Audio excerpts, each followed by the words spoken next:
What's up, guys? If you're wondering why we hadn't had any bike videos in a couple days, we gutted the whole detail shop here and completely redid it, starting with the floors. This will be our second coat. The boys are rolling on there.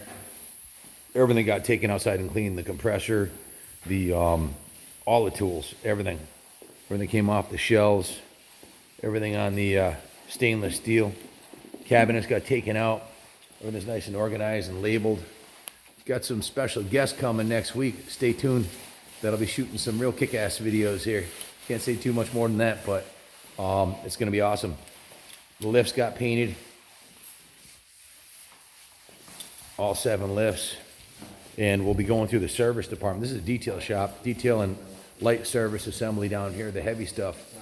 Trannies, top ends, lower ends, everything's done by the Wizard, Jimmy, and Billy, and Kay up in the other shop. So we're looking pretty good. It doesn't stay this clean for long, but sure is nice to have it done up. And stay tuned. Tomorrow, every lift in here will have a bike on it. These guys will be kicking ass again. Back to the drawing board.